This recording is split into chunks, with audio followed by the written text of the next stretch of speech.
The swimming pool was converted into a pond back in 1991 when I had it drained. We put in new filters, and Glenn Land came and landscaped the back, and we turned it into a koi pond from 1991 up until 2005. And then in 2005, I decided, I was thinking of selling the house, and so I thought, well, I better find new homes for the koi and change it over. I was really, trying to decide, should I fill it in with dirt? What should I do? And at that time, after we removed all the koi and gave them all good homes, the pile of gravel that's down there in the bottom, that gravel, the man from the gravel company said I could fill it with gravel, probably 4 loads of it. That's 1 load. Obviously, 4 loads wouldn't have done it. But to bring the level up to the top so I could just have a real shallow garden with water lilies and what have you. And so I decided that was going to cost too much to get that much gravel in there. And so I left it, and rainwater started collecting in the bottom, and Glenn had left a plant in there, an umbrella plant. Well, it started growing, and then one thing led to another, and I bought a water lily, and this is what has happened to it. So it keeps growing and growing, but every year it's completely different. In fact, the giant papyrus that are in there, the tallest plants, they used to be in the corner, and now they have moved over to the center, and they're kind of taking over the pond. I'll probably have to have them thinned out. But those are giant papyrus because they are at the 10-foot level. This swimming pool used to have a diving board, and so the plants are down there at the 10-foot level, and the giant papyrus will be up over the edge by the end of summer, so they're quite large.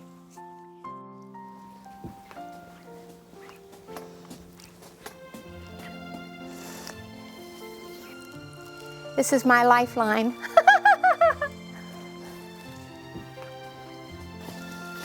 Okay.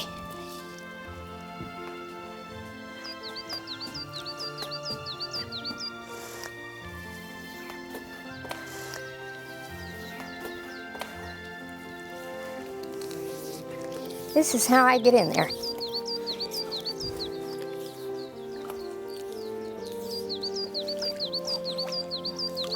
See, and it's not real deep. There aren't very many water lilies in here today, but earlier this month I took a still shot and I had 30 of them in there. That's probably a record.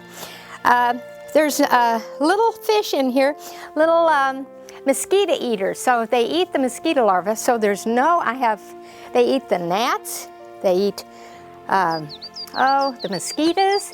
So I don't have bugs out here. I can sit out here at night and I'm not bothered by bugs. And of course there's dragonflies. They pull them out of the air. This is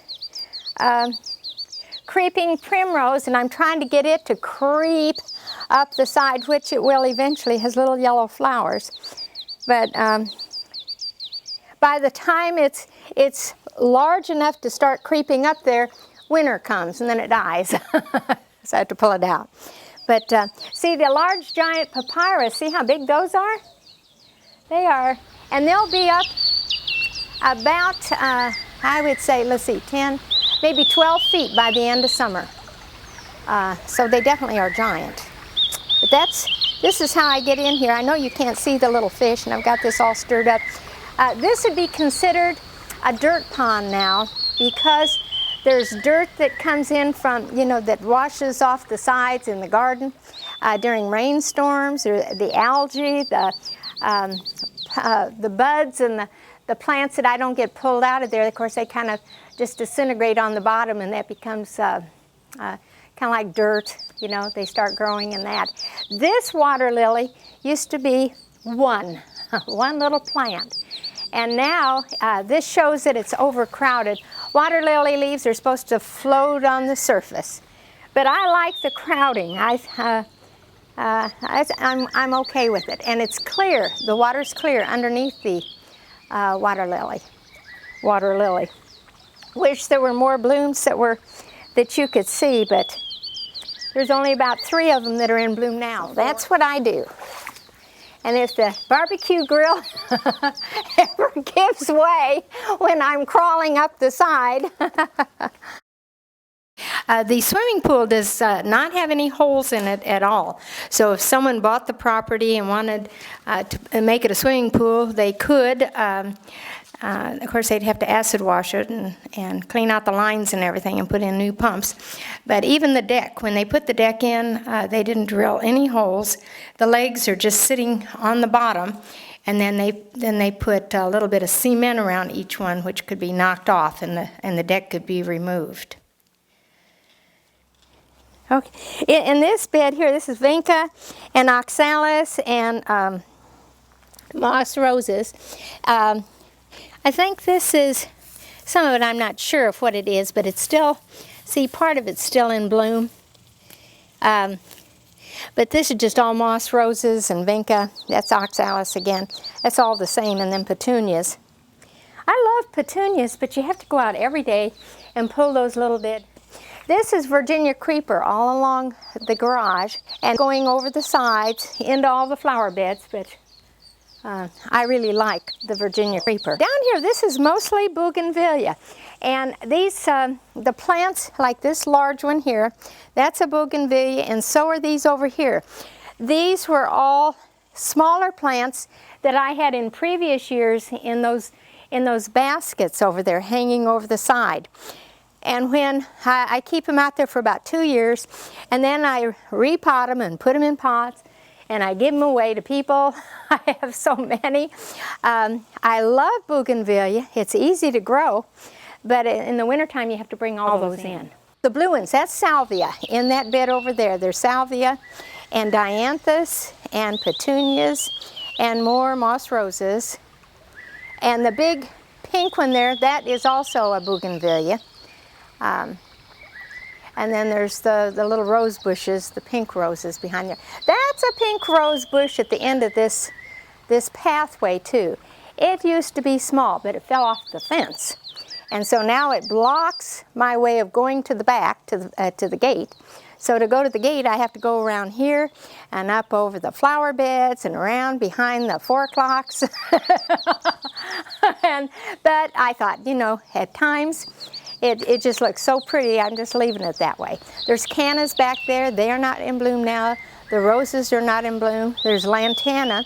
Earlier this week, right next to the cannas, there was a lot of buds. You know, it seems like all the buds are out, and then all of a sudden, they're gone.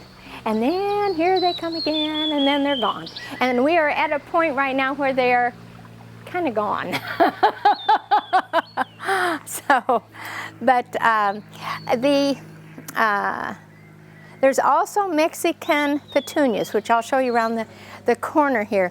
There's a gravel bog over here, which had been part of the filtration for the koi pond.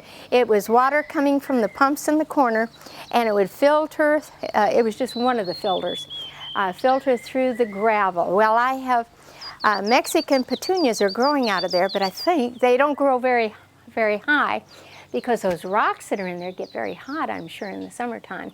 So they stay pretty small, but by the end of summer, they do have blooms on them, but they're only like, oh, maybe 6 or 7 inches high. When we go around the corner here, you can see the Mexican petunias around there. And that's one of my favorite plants because it loves the heat. It never looks ratty. It spits out its own blooms when it's done with them. And then when you go out and water, I have all along the fence on the backside on the alley. And when you go out there to water, you can hear it shooting the seeds out, see? And so I've got them growing down there. I've got them growing over there. They're everywhere. You have to pull them out of the flower beds. But that's a good plant for this area. Okay, this is a passion vine here. These are all buds, but this one's open, and I don't know if you can see it that well. It's one of the prettiest flowers. And there's also a bloom over here, and there's several blooms along here. The butterflies, the orange butterfly, he lays his eggs on the leaves, and then the little caterpillars eat the leaves And then, of course, after they become butterflies, and usually by the end of summer, this says so many caterpillars on it, you know, that are eating the leaves. I don't see any caterpillars out here now, but I watched a butterfly the other day laying all these leaves, and I was afraid I wasn't going to have enough leaves for them when the caterpillars finally appeared. But at least they're not out there yet, so I've got plenty of leaves now. They call that the larval food that they eat as a caterpillar. And I have a bin around here. I don't have any parsley in it now, but I used to keep just parsley in the bin, and that was for the swallowtail butterfly would lay eggs on the parsley. And I even had callaways calling me when they had caterpillars on theirs, and they would give me the caterpillars, and I'd bring them over here and put them on my plants. But they stripped the parsley one day, and I had to go over to Tom Thumb and buy big bunches of parsley so they'd all have something to eat. I can't go over and get passion vine, but this is real pretty. They have another passion vine. There's another one that has white flowers. They actually like the white ones better. But this is a hibiscus. I think it's a Rose of Sharon, but that's a type of hibiscus.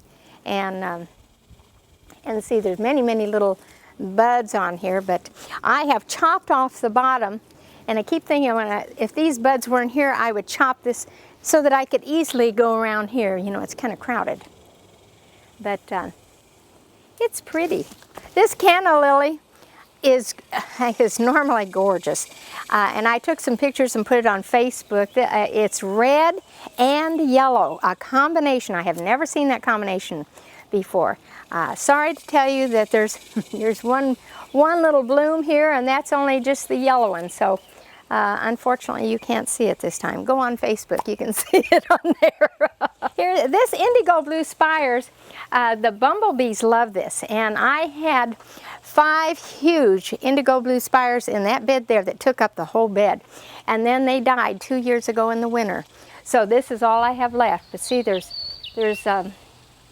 I didn't like having over in this area, because when the years that I was on the pond tour, people would come through the gate there and come by here, and if they didn't like bees and that, because there were bumblebees on the ends of every one of these. Now look at there aren't bumblebees on the ends of all of these now. So I see a change, you know, in the amount of butterflies that we have. I've got maybe 3 or 4 of them out here.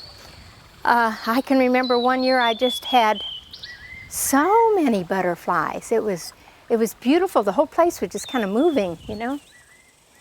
Of course, the lantana and purple cone flowers. This is a Texas star hibiscus. I've been told that this looks like marijuana, but it's not. It's a Texas star hibiscus. And this is, I always forget this.